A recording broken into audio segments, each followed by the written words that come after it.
Salve pessoal, nós conversamos nos nossos últimos vídeos sobre análise de sinistro por dois caminhos, né? Sobre encontrar, né, perceber vulnerabilidades, falhas no processo para correções, melhorias, ou uma análise mais técnica em relação à indenização, ao ressarcimento, à cobertura. Nesse segundo caminho, a gente entendeu também que nós precisamos analisar o que foi cumprido ou o que deixou de ser cumprido sob o que está escrito na pólice ou também no PGR, né? Não adianta eu encontrar um descumprimento de alguma coisa que não estava escrito para alguém fazer, seja o motorista, a transportadora, gerenciamento de risco, ou a gerenciadora de risco.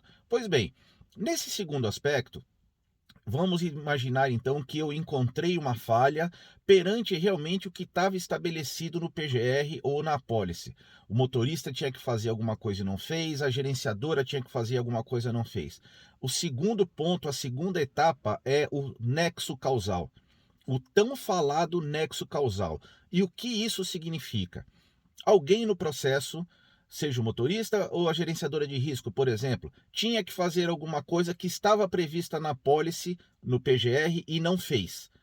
Mas esta falha, este descumprimento, ocasionou, está diretamente ligado ao sinistro?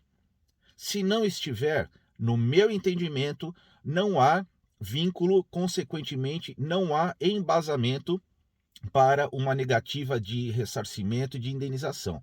Por exemplo, o motorista iniciou a viagem sem mandar uma macro de início de viagem. É um descumprimento de PGR, estava previsto isso. Bom, a gerenciadora de risco percebeu, bloqueou o caminhão, mandou os comandos, ativou os sensores e atuadores. Pois bem, beleza. O motorista seguiu a viagem no pernoite. Horas depois, ele foi abordado, os ladrões danificaram o baú e levaram o caminhão. Houve uma falha no início do processo? Sim. Está ligado ao roubo? Não.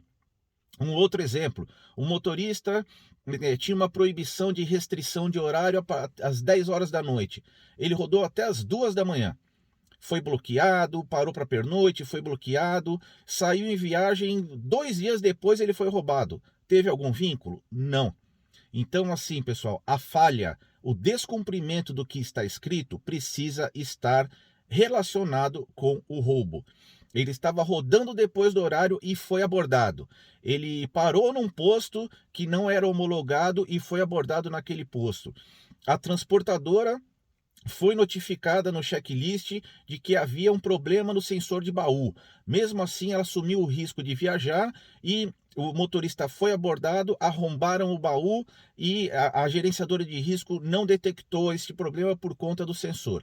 Aí sim, são erros, são descumprimentos em cima do que estava escrito, diretamente relacionados ao roubo. Essa é a grande questão.